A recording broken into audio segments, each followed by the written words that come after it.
I've been very excited to come here. It's been years since I've been to Asheville, and I like being here because y'all have it all. You know, you have like street crime and woods crime. You know what I mean?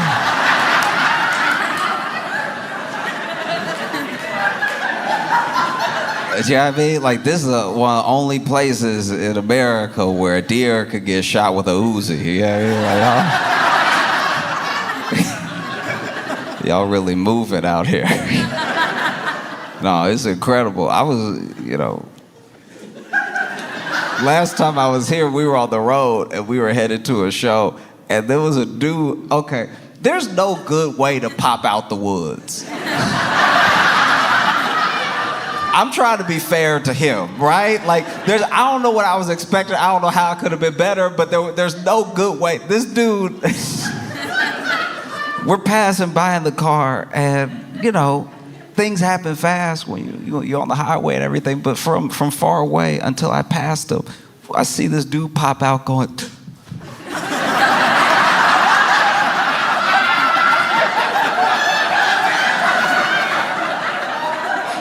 and it's so hard to tell if he needed help or if someone else needed help.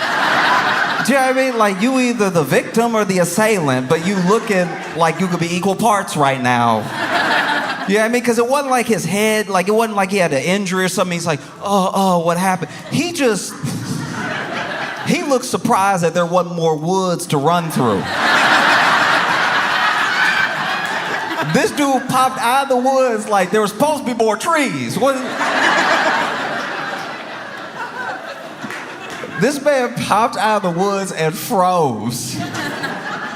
And my friends and I were just looking at him in the car as we passed. One pointed, and okay.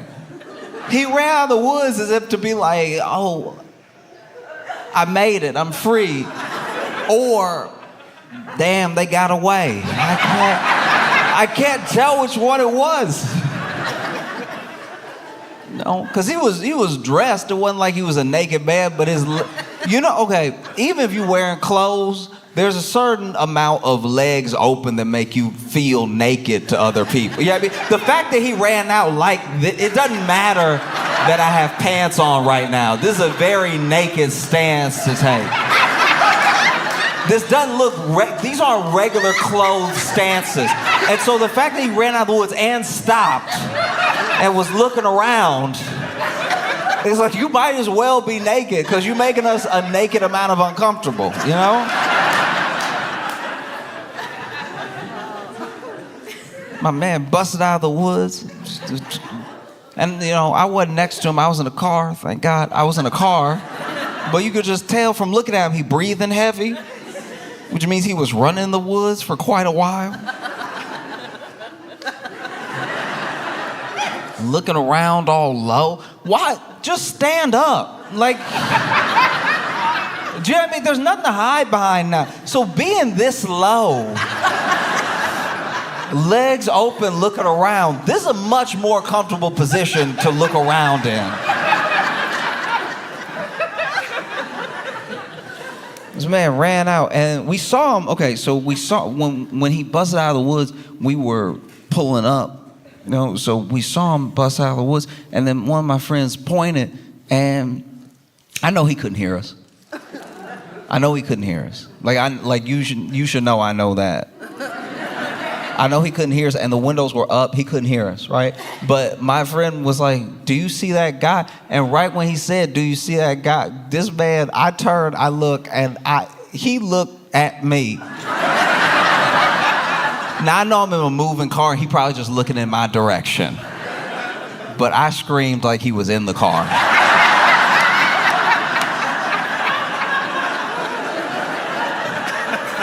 I wanted to have nothing to do. The fact that this man, I'm like this, and then this man, nah. Sometimes it's not the time to smile,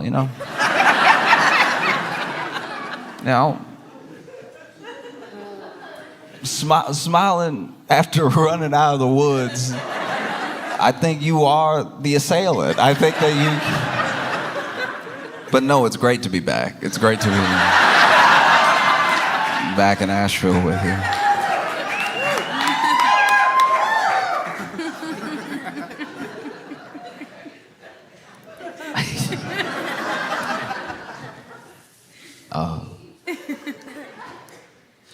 Can I tell you a story? When I was a kid, I was walking down the street, and it's funny, man. Art can save your life. It really can. Cause I was walking down the street, and there was this dude right in front of me, right? And I wasn't like too close to him, but I was just basically keeping up pace with him, and we hit a light, and so he stopped, I stopped, and I was just looking around, and I saw a new mural that had been painted, and I don't know, it just fascinated me. I took a second to look at it, and I guess the light had changed, and we had the right of way, and he went off walking, and I was still just staring at it, and then just as I decided that I had taken it in enough, I turned and got ready to take that step off the sidewalk. And then in the middle of the street, this car had, I guess, run a light and was about to run another light, and it hit that guy, the guy that I was right behind, you know? And he's okay, by the way. I mean, he did get hit by a car, but like he's the level of okay that you are years after getting hit by a car. He moved on. Like, he walked away that day. It mostly hit his ass, but like it did graze him in a way that, like, because I was just a couple steps behind him and because I've been keeping pace with him for a whole street, I was like, that would have hit me square. You know? And I mean, they were trying to stop. They had slammed on the brakes. That's actually maybe one of the reasons I turned, because I started hearing the screech and I saw it, boom. And he got up, but he did bounce. Like it's like, if he bounced, I would have flown. I don't know why it is when you get hit by a car, sometimes your shoe fly off. I don't know why people don't tie their shoes tight enough, but like, this thing like hit him from behind. He spun and he went up a little bit and his shoe flew right, but his shoe took so little resistance to fly off. Like, it would be different if he had like rolled over the windshield and the shoe flew off after that. But the shoe started flying off before it looked like he was really going in the air. It looked like he had one shoe and one sandal. The shoe was so ready to fly off. Anyway.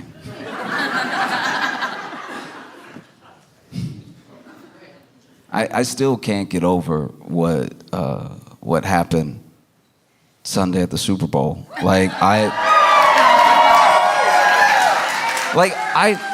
want to be clear about something, right? I watched the Super Bowl not really rooting for any one team, just sort of watching to watch. This is a big event and everything. And the Chiefs lost harder than the Eagles won. I don't know if that sentence makes enough sense, but it, like, at a certain point, I was just like, maybe I could play. Do you know what I mean? Like, I'm not good either. I could get tackled too.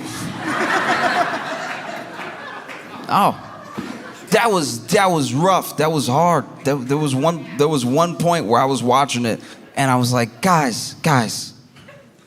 You want to watch a good game. Like, in my mind, you want to watch a good game, especially when you don't have any loyalty to any team. You just want to watch like a really fun, wow, that's crazy type game. And it was such a thrashing that I was like, y'all, not in front of Taylor.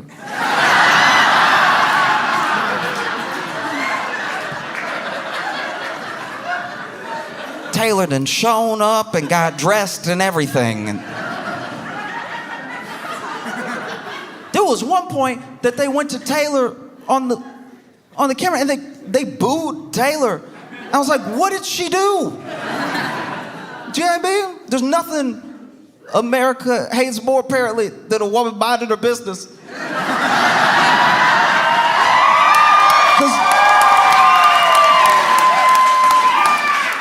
And she was like, I couldn't have done anything. But I tell you what, I want somebody to believe in me, to really, truly, from the bottom of their heart, believe in me the way those commentators believed the Chiefs could make a comeback. The things that I was hearing made me feel dumb. I started to feel like I didn't understand football at all the way they were talking. They were talking so wild about, so first 10 points that the Eagles got, they were like, hey, fun little fact for you. Every time the Chiefs win in a Super Bowl, they come from behind. I was like, what stat is that? All right. Okay. And then the Eagles scored another touchdown. They were like, well, it's only the first half. Anything could happen next half. It's like, all right. And then they have the halftime show. Then they come back from the halftime show, and then they're asking one of the announcers. They're asking one of the commentators, like, what was the mood like in the locker room for the Chiefs? Like, what was the plan? And the person they were talking to was like, they know. No, they know they like 34, 39, whatever points behind. They were mostly talking about that. They were like, oh, we got to go out there and correct that. That doesn't feel good at all. We got to do the opposite of that next time. Was the general mood in there, was to just be different than they were before. I think there was a little prayer. They were in, they were in tough spirits, but they're going to try and make a comeback in this next, because, Taylor's here. We got to do it. And it was the third quarter. Eagles scored again.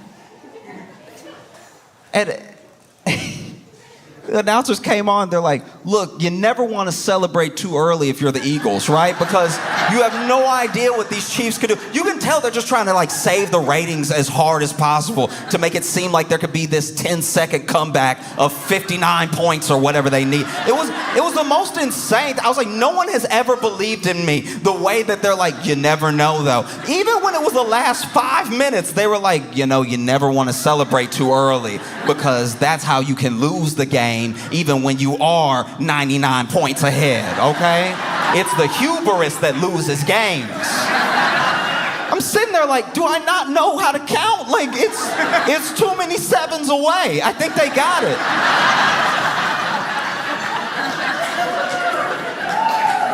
Like, I'm not the best at math, right? I'm not the best at math. I needed a math tutor, and my math, okay, I was an algebra, okay.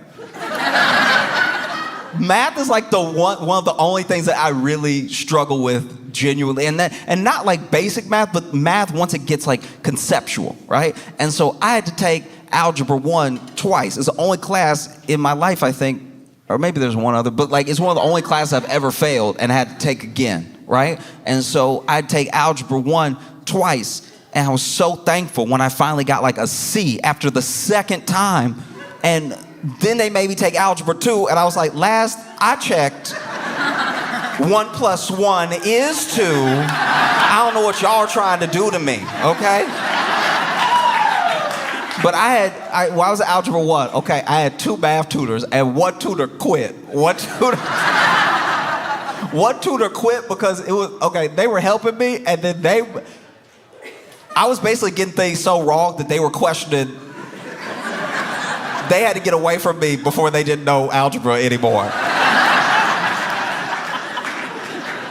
And so then I knew I was bad. I knew that algebra was never gonna be in my job description because my second tutor, there was one time we were working on a problem and she stopped herself just short of fully saying it, but she saw me struggling so hard. This woman almost said, sound it out.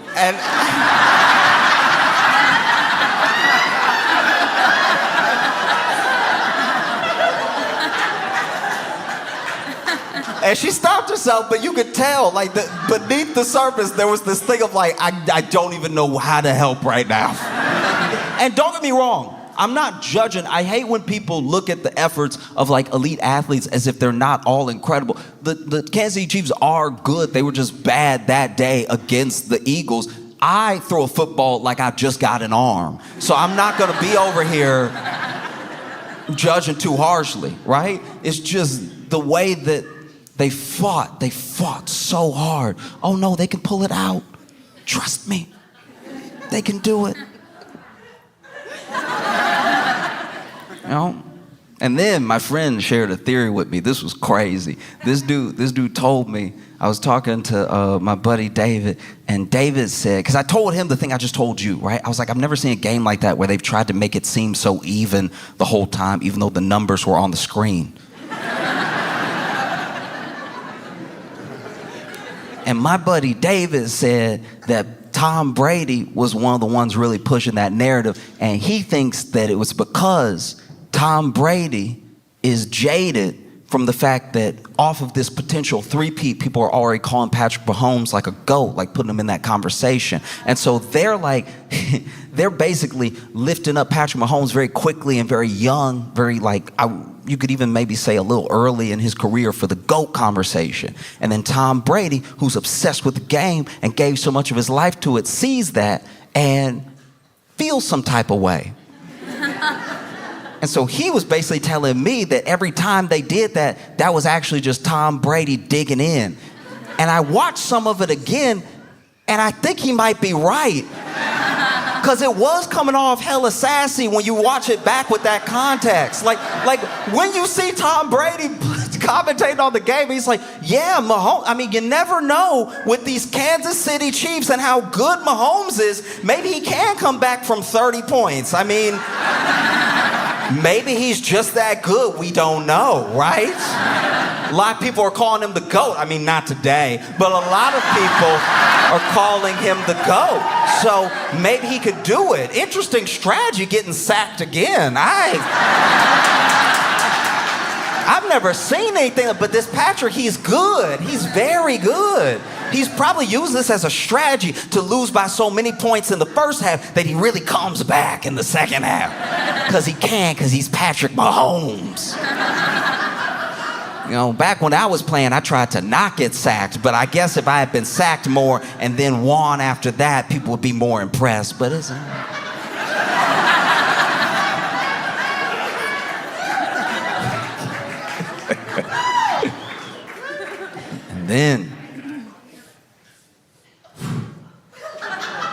And then you had the Super Bowl halftime show.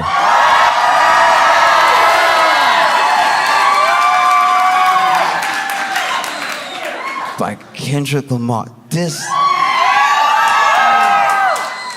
was crazy because, okay, everyone has their opinions about it, right? But I know when I was watching it and it started and I saw Samuel L. Jackson. I saw Samuel Jackson, camera goes over to Samuel Jackson, he's like, it's your uncle, Sam. And I was like, oh, we had already started. That was dope. That was dope to have Samuel Jackson as Uncle Sam was dope. Because one thing is obviously the little like wink wink, cute thing, right? But one thing that Kendrick is incredible at doing, something I haven't seen people really be able to do, whether it's through music or imagery, is layers to a story. And there's multiple layers to everything that happened, right? Samuel Jackson is playing Uncle Sam in Body of America, welcoming us to the Great American Game. The Great American Game is in the game of Kendrick's life that's about to play out, right? That's why we see the PlayStation controller on the football field, the game as in football, and the game as in the thing that we're all in, the thing that we all play. Whether you feel like you're playing it or not, you're a part of it. You know? And one thing you have to watch out, because Kendrick leaves these Easter eggs and stuff like that, you also can read so deep into it, you go off on a deep end where if you were able to talk to Kendrick, he would be like, nah. The internet is full of them. The internet is full of like, yeah, so then he had these dancers come out in red, white, and blue because Drake, okay, because he beat Drake blue, and then you gonna see red because we beat him so much that the red comes out and Drake is white. Like, I think that's a very misguided take. But you can get there.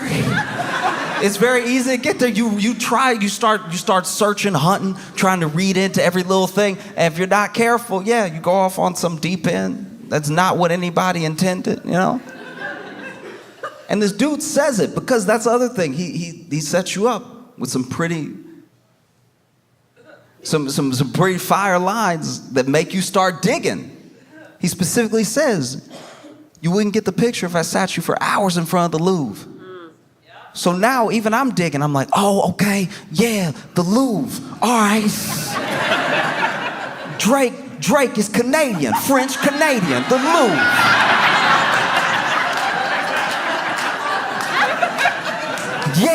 Yeah, French Canadian, the Louvre, like in France where they keep the art. But Drake's not an artist, no.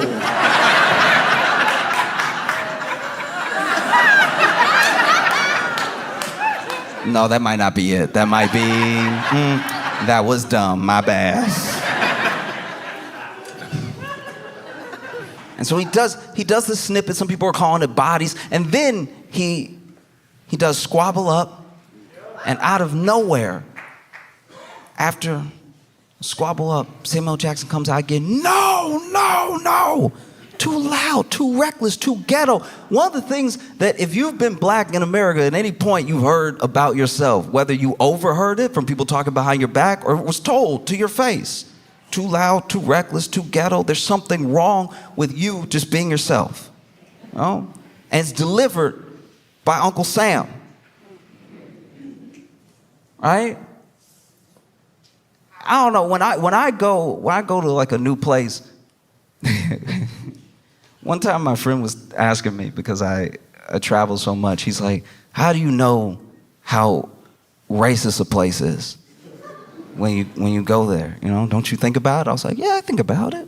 You know, if you're black and you travel America, you think about it a little bit. And I was like, you know, this is the way that I know. I'll just go to like a West Elm or a Patagonia or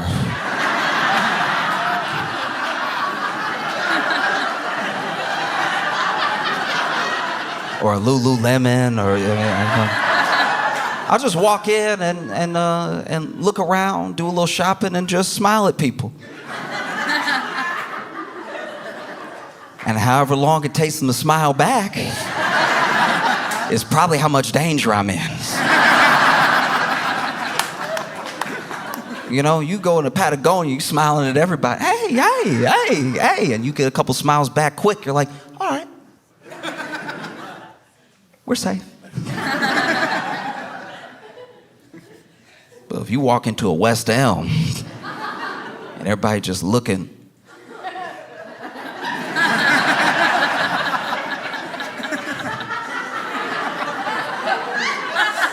looking at each other too. No, you say something. Somebody finally approaches. They're like,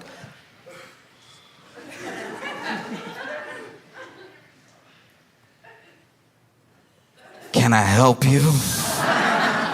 I know we're not staying there tonight. So then this dude, Uncle Sam, Samuel Jackson, tells him, tighten up. He asks him, Mr. Lamar, do you really know how to play the game? Do you really know how to navigate? Do you really know what's expected of you? Do you really know what to do next? Then tighten up. And that's a wild conversation to have with someone who maybe even thinks they're helping you, right? Because that's been told to me in different ways by lots of people. Like, tighten up, watch yourself. Don't be too loud, too ghetto, too reckless, you know what I mean? And sometimes it's white people, sure, but sometimes it's older black people that I know that just want you to be safe because they know how the game is played, right? Because I don't know if you can tell by looking at me, but I'm not exactly a hard individual.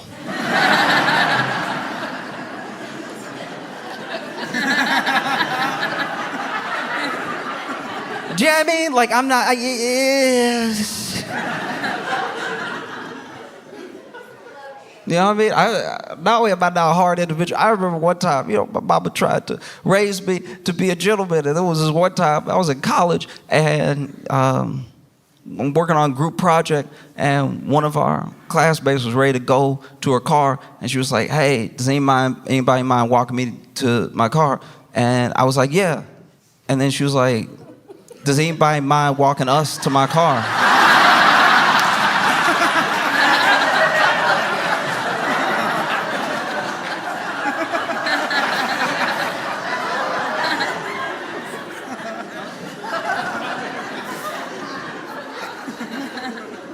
I'm not a hard individual.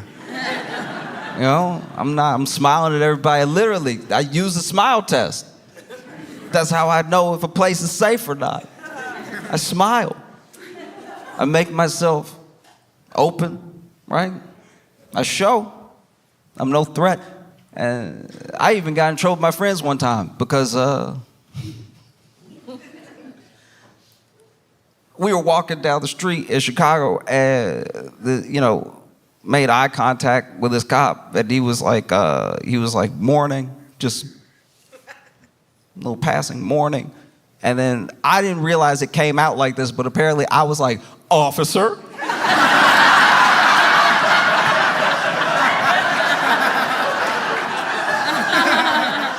I don't remember it like that, but apparently that's how I sounded. My friends were very upset with me. One of them said I said it like I was welcoming him home. I thought I just said, officer. Apparently I was like, officer? So once again, I'm not a hard individual. So if I've got the speech, if I've got that speech, tighten up. That's too loud, that's too reckless, that's too ghetto. If I got it, damn. There's no end to the game that you can try to play with respectability politics.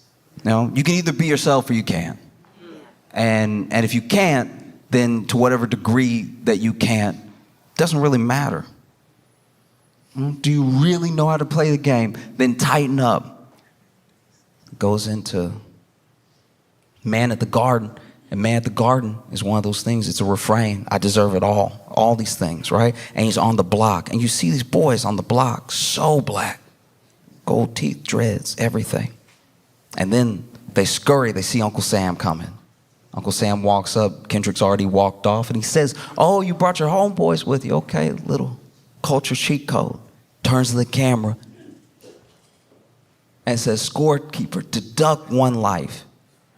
And some people didn't hear it. Apparently the mixing wasn't great for everybody. So there were some people whose review of Super Bowl halftime was pretty bad, and some people thought they were just being haters. But no, genuinely, depending on where you watched, it depended on the mix that you heard. So there were little things that Kendrick said that either went over people's heads, they didn't quite hear, music was too loud, too soft, whatever. I was watching the Super Bowl halftime on Tubi, and Tubi did incredible. Tubi knocked it out of the park. I was like, man, Tubi was like, this is our chance. We cannot mess this up. A lot of people don't know we exist, and we're literally free.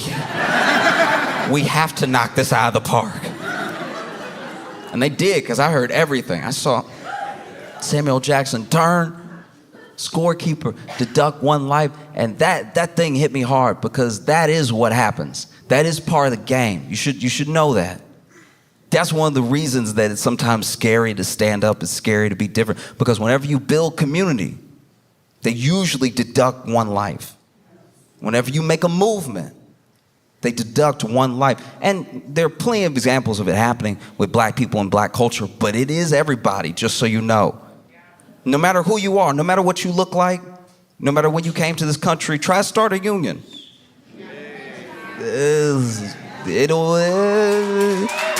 And look, it might not be you.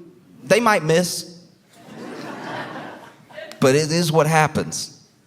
Deduct one life. And it's wild to hear Samuel Jackson deliver that line, because Samuel Jackson was an usher at Martin Luther King's funeral. Right? Like, Samuel Jackson used to be way more militant. And I'm not saying he's not now. I'm just saying, like, back in the day, he was about that action. He'd lock you in a room and wait till you came to your senses. So then they go to peekaboo. I don't know, it's just funny to me what Kendrick just played peekaboo.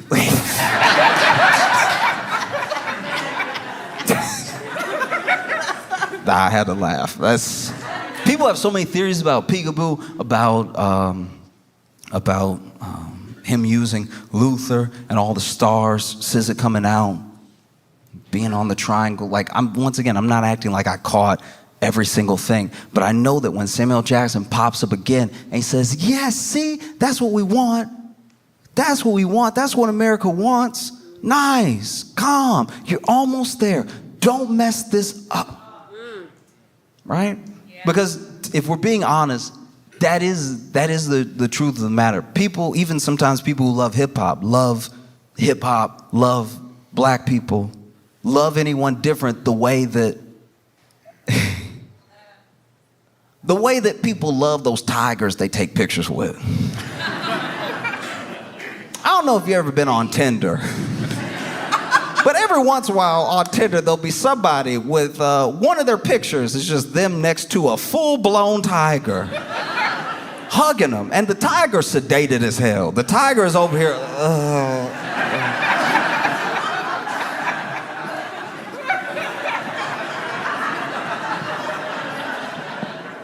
And they're over there hugging its neck like they're in the Jungle Book.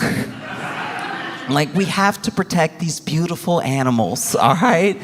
We have to preserve their way of life. Oh, shoot him again. Shoot him again with the dart. He looked like he was opening his eyes for a second. So sweet, so gentle. Deep down, they're just gentle creatures. Shoot him again. He moved. That leg. I don't like what that leg doing. Looked like he gonna get up. And that is how people sometimes, prefer their hip hop, prefer their protests. Why can't you just do it sedated? Why can't you just tone it down a notch, right? And then he plays Not Like Us. And people lose their minds. I loved him. I loved him playing it because of what he said when he started it. 40 acres and a mule. This is bigger than the music. They tried to rig the game, but you can't fake influence. That's wild. If you really think about those lines in any context outside of the Super Bowl, outside of Drake, the song, Not Like Us, everything, they still stand all on their own. How many of us feel like we're in a rigged game? And it was beautiful to watch Not Like Us get played on that world stage, Drake tried. He tried his best. That dude tried his damnedest. Not only did he try, that dude went to Australia. Not only was he not in America, he was under the earth.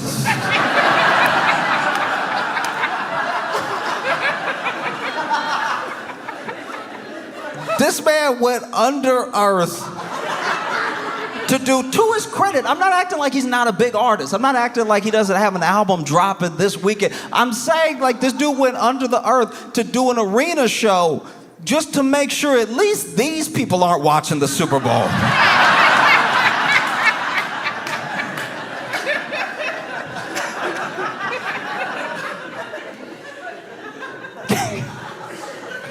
Can you imagine? You go to that Anita Max Win tour. You paid extra for tickets. You pretty close, and you get a little curious.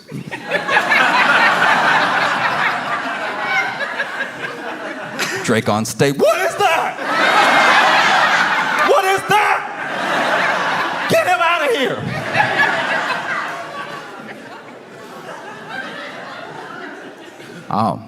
Then, you had that dude.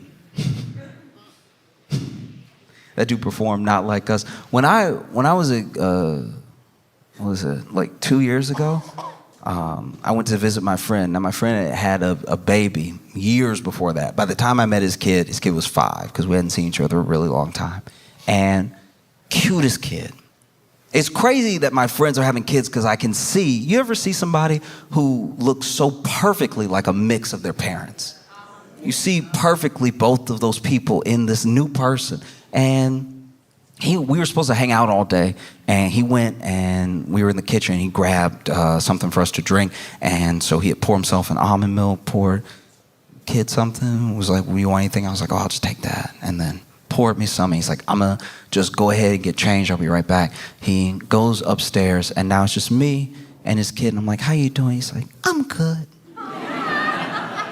And it's crazy because he even had I'm just meeting this kid, but he already had my buddy's mannerism. Just that shoulder thing. "I'm good." It's exactly like his dad. "I'm good." I was like, "Oh, okay. You having a good day?" He's like, "Yeah." You know, it's like, "You excited? I think we're gonna go to the zoo or something." He's like, "Yeah, sure, I'm excited. Be fun, you know." And then he turned around and he knocked my milk over.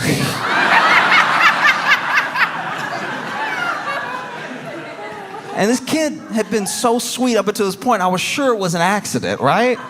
Until he turned to me and he was like, "I spilled your milk."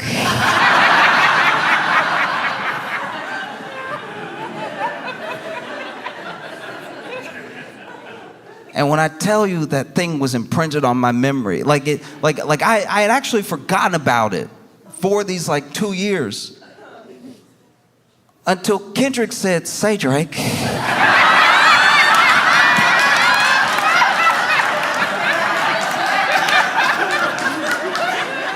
Kendrick Lamar has an incredible smile. But he always seems to use it for dastardly deeds. This man said, "Say, Drake." I haven't been that scared. I know he was talking to Drake, but even I was at home like, ooh. Like, that man whipped around and said, "Say, Drake," like he just ran out of the woods.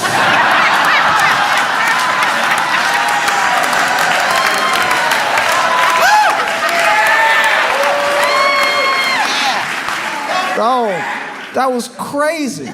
That was insane. "Say, Drake." And then you see a glimpse of Serena.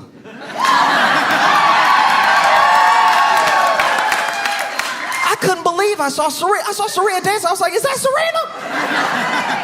And Kendrick and Dave Free must have known we wouldn't believe it was Serena, because then they showed her again. I was like, "Well, that is Serena!" That's Serena over there, crip walking.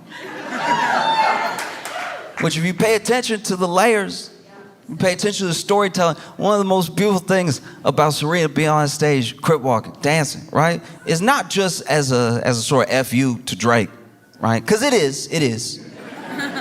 Because her and Drake, you know.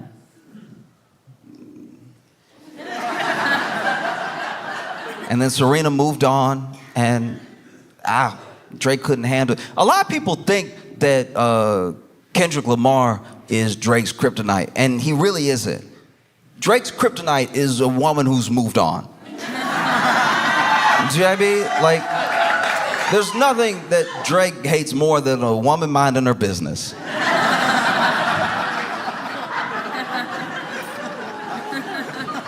And so he would make songs, little sneak disses at Serena, little sneak disses at Rihanna, all this stuff, right?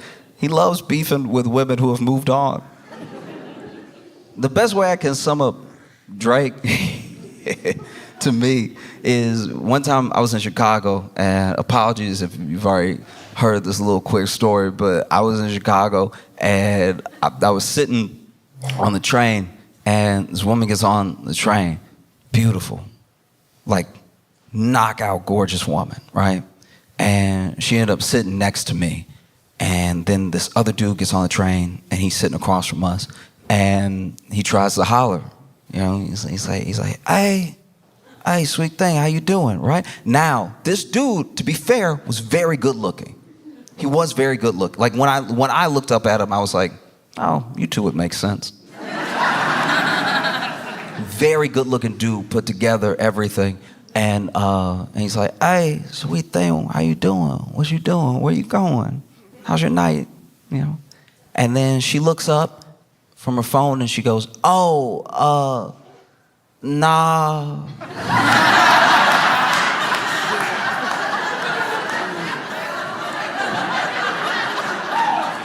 And I hated that I was sitting next to her because I had to turn all the way around.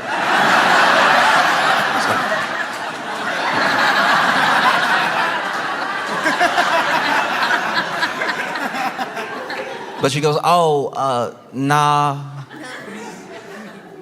And he just sits there. Sits there for like, maybe 40 seconds. And then train doors open. And he looks at her and he's like, you can't hurt me. And then he got off the train.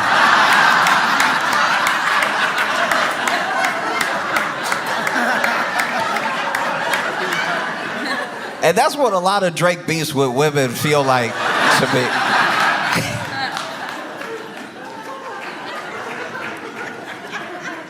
Because the layers of Serena Dance is not just like this FU to Drake. Is one, also, we're playing the game, right? We're all part of the game. And it's a black woman having a good time. It was also pre-revolutionary. You know? And if you follow Serena, and if you follow tennis, you'll know that when she did the same dance at Wimbledon, they came for her hard. They said it was too loud, too reckless, too ghetto. And now she's doing it in front of the world.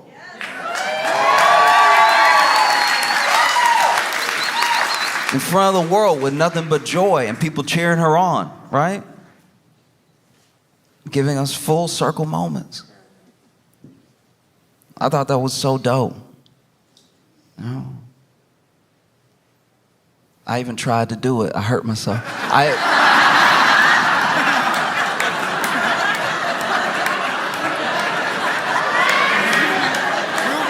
Nah, I popped right up. I was like, oh, Serena!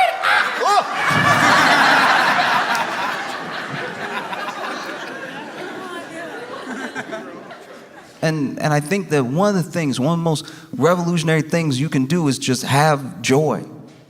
Just have a good time. I watch so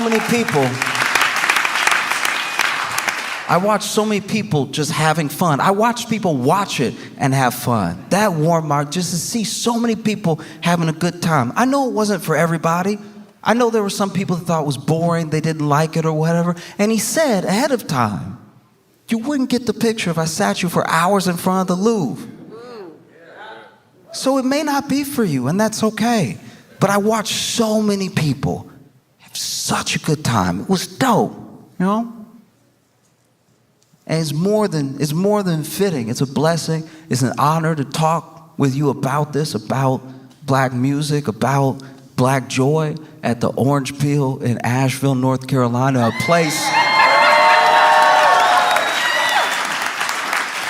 place that in the 60s and 70s had incredible black acts, you know, was sometimes one of the few places that they could get booked, where black-owned radio stations had DJs do party nights. Like, it was great to be here, and I appreciate you having me, you know?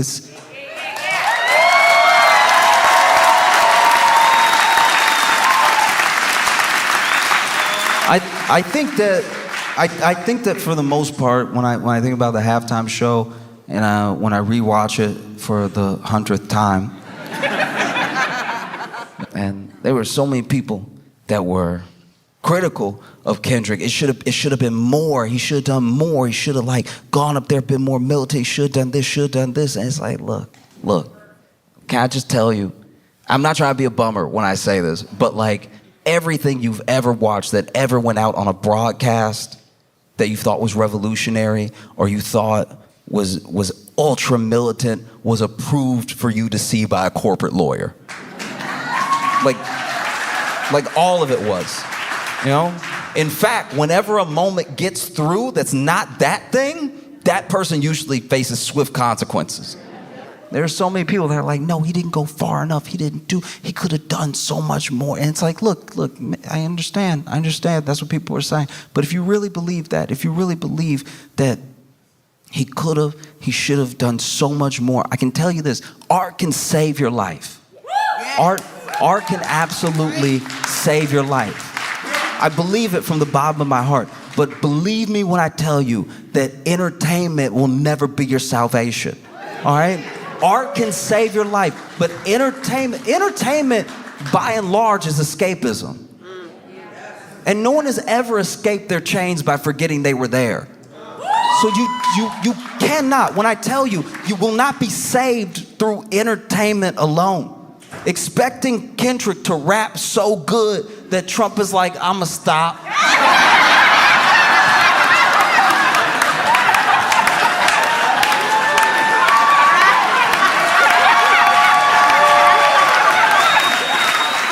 Like, be serious.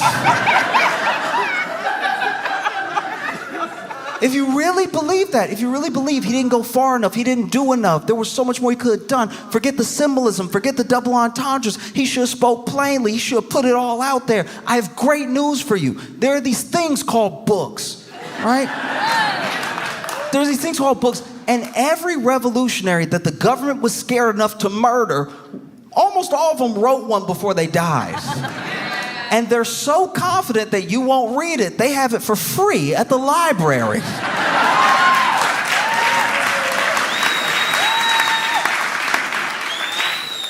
I'm just genuinely, I don't know what to say sometimes when people are like, why didn't he do this? It's like, I don't know, man. I'm not in his head. You know, he's great. You can't expect him to save you. He did an entire album where he said he wasn't our savior.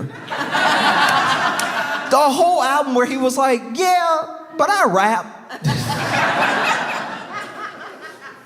I think it was incredible. I think it was a phenomenal show, especially in a year and a time where there are people that would have Black history disappear. You know, there are people that would have us forget. And I think the only way to stop Black history from going away is to make more of it all the time. Make new history all the time, new moments, you know? Because so many people were like, man, it was so boring, I didn't get it. And it's like, it's the most watched thing right under the moon landing, but I'm sure that was hate watching. You're right.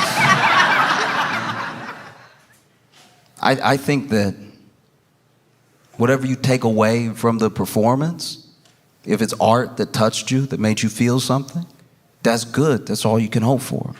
But if you want like a revolution, if you want change, you're probably gonna have to go outside and get some or make some. That, like, if you want, like, because then, you know, he plays Not Like Us, and then we all scream Mustard. DJ Mustard comes out, they're dancing. And one thing I really loved about the performance, genuinely from the bottom of my heart, is that almost always what people will do, the Super Bowl thing to do is go out there and play your hits. Make a medley that reminds us why we love you, right? And this dude, he did some of his hits, but he mostly did this GNX album. He even says it when they start playing TV Off. This is GNX. We came here from Compton, California to party with y'all. Master. You know? Then the Super Bowl halftime show ends after he hits that TV Off, game over, cold stuff. And then they come back. Tom Brady's like, well, let's see if Patrick Mahomes can like really bring it home. Like, he's so good. I've heard he's great. I've heard he's fantastic. So I'm sure he can come back from this 2,000-point deficit.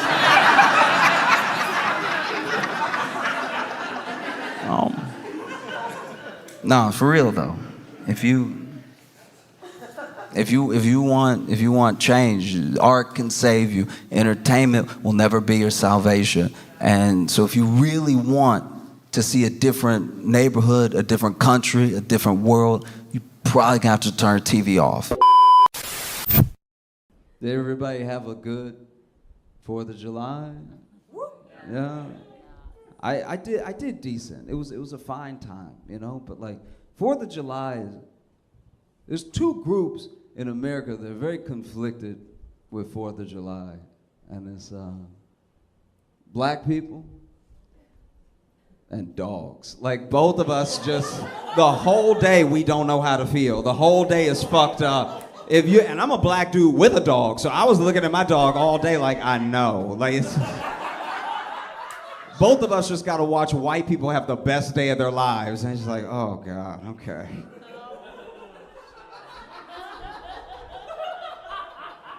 And the dogs don't know how I feel about 4th of July because there's a barbecue, but also there's fireworks.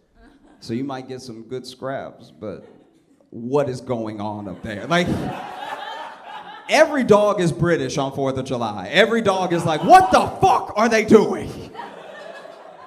You know? And it's tough for me, because it's like when you know, I don't know. It's like the day of my country's independence, but not mine.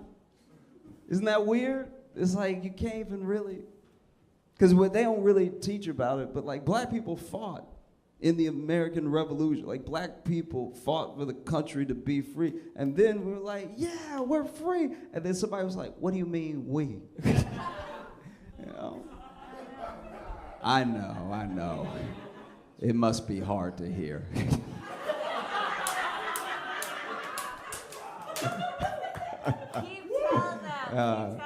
Appreciate you. Keep telling them like you're black too. That's the funny.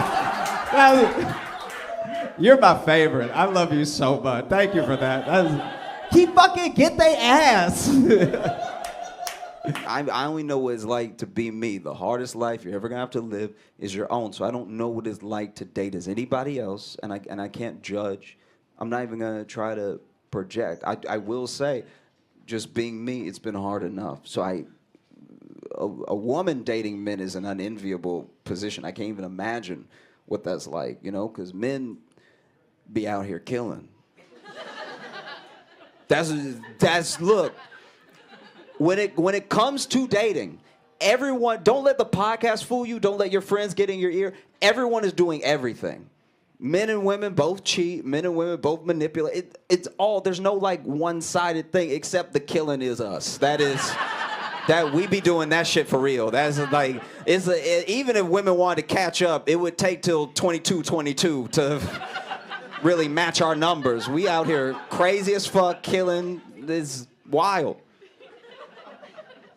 And so I can't imagine what it's like to then be a woman trying to date men and find somebody that you vibe with that also doesn't kill.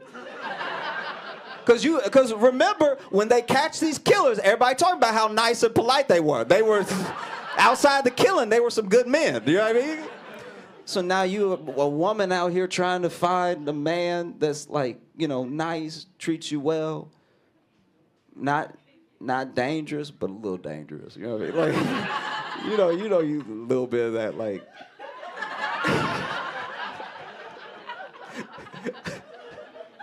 That's my favorite. I don't know why, but anytime I've been like about to hook up with somebody and they put my hand on their throat for me, I'm like, oh, you think I'm a bitch out there? That's crazy.